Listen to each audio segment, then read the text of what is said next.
మహిళలు అన్ని రంగాల్లో కీలక పాత్ర పోషిస్తున్నారన్నారు కేంద్ర మంత్రి కిషన్ రెడ్డి. మానవ జీవన విధానంలో మహిళలకు అత్యంత ప్రాధాన్యత ఉందన్నారు. భారత్లోనే మహిళలను శక్తిగా కొలిచే సంస్కృతి ఉందన్నారు. స్టేట్ బీజేపీ ఆఫీసులో మహిళా దినోత్సవం వేడుకల్లో పాల్గొన్నారు. బీజేపీలో మహిళా మోర్చా కార్యకర్తలు అద్భుతంగా రాణిస్తున్నారన్నారు. ప్రపంచంలోనే అత్యధిక స్వయం సహాయక బృందాలు భారత్లోనే ఉన్నాయన్నారు. మహిళా దినోత్సవ వేడుకల్లో ఎంపీ డీకే అరుణ, మహిళా మోర్చా అధ్యక్షురాలు శిల్పారెడ్డి కార్యకర్తలు పాల్గొన్నారు. ఈరోజు మహిళ అంటే పవర్, మహిళ అంటే శక్తి. మన భారతీయ సమాజంలో మహిళను మనం శక్తిగా కొలుస్తాం.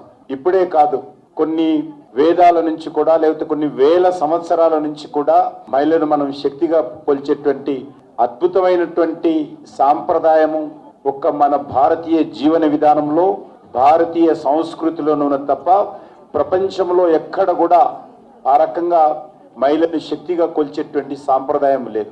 అటువంటి గొప్ప దేశంలో ఈరోజు మనం అందరం ఉన్నాం. ఎందుకంటే మహిళలు మనకందరికీ తెలుసు, ఈ దేశంలో పురాణాల నుంచి మొదలు పెడితే ఈ రోజు వరకు కూడా అన్ని రంగాలలో కూడా మహిళలు కీలక పాత్ర పోషిస్తున్నారు. దేవతల నుంచి మొదలు పెడితే మనందరం కూడా రోజువారీ కార్యక్రమంలో కూడా దేవుని గుడికి వెళ్ళినా, పూజ చేసినా, భక్తి కార్యక్రమంలో పాల్గొన్నా మహిళలను ముందు పెట్టి కొలిచేటువంటి సాంప్రదాయం ఉంది. మనం అందరికి తెలిసి ఎప్పుడు అనుకుంటుంటాం, శ్రీరామనవమికి కళ్యాణం చేస్తాం. ఆ కళ్యాణంలో రాముడు సీత కళ్యాణం అనము, సీతారామ కళ్యాణం అంటాం. అంటే సీతనే ముందు పెడతాం అక్కడ కూడా. అదేవిధంగా పరమేశ్వరుడు గురించి మాట్లాడుతున్నప్పుడు పార్వతీ పరమేశ్వరుడు అంటాం. ఈ రకంగా అన్ని విషయాలలో ఈరోజు మహిళ కీలక పాత్ర పోషిస్తుంది. మన జీవన విధానంలో కూడా ఇల్లును నడిపేటువంటి వ్యక్తి ఎవరు అంటే ఆ ఇంటి మాతృమూర్తి. భర్త అయినా, కొడుకు అయినా, తండ్రి అయినా, అన్న అయినా చివరకు ఆ అమ్మ దగ్గరికి వచ్చి నాకు ఇంత డబ్బు కావాలి, నాకు ఈ పని ఉంది, కష్టం వచ్చినా, ఇబ్బంది వచ్చినా, సంతోషం వచ్చినా ముందుగా ఇంట్లో పంచుకునేటువంటి వ్యక్తి అంటే మాతృమూర్తి.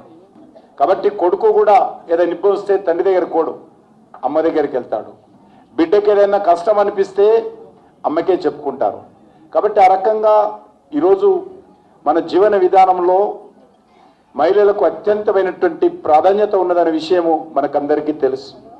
హోమ్ మినిస్టర్గా ఉన్నప్పుడు, అమిత్ షా దగ్గర MOSగా ఉన్నప్పుడు అమిత్ షా గారు ప్రధానమంత్రి ఆదేశాలతో బార్డర్ ఏరియాలో విస్తృతంగా పర్యటించేవారు. అది బంగ్లాదేశ్ బార్డర్ కానీ, పాకిస్తాన్ బార్డర్ కానీ, చైనా బార్డర్ కానీ. ఆ బార్డర్లో ఒక దగ్గర చూస్తే 50 degrees వేడి ఉంటుంది, మరో దగ్గర చూస్తే మైనస్లో ఉంటాం మనము చలిలో. మరి అటువంటి ఏరియాలో కూడా ఆడబిడ్డలు భుజాన AK-47 వేసుకొని రాత్రనక పగలనక భారత సరిహద్దులను కాపాడుతున్నటువంటి వ్యక్తులలో ఆడబిడ్డలు కూడా కీలక పాత్ర పోషిస్తున్నారని మనం చేస్తున్నాం. అత్యధికమైనటువంటి ఎయిర్ ఫోర్స్ విమానాలు నడిపేటువంటి కార్యక్రమాల్లో కూడా ఆడబిడ్డలు కీలక పాత్ర పోషిస్తున్నారు. ఈరోజు ప్రపంచంలోనే అత్యధికమైనటువంటి పైలట్స్ ఈరోజు మన ఇండియాలో ఉన్నారు.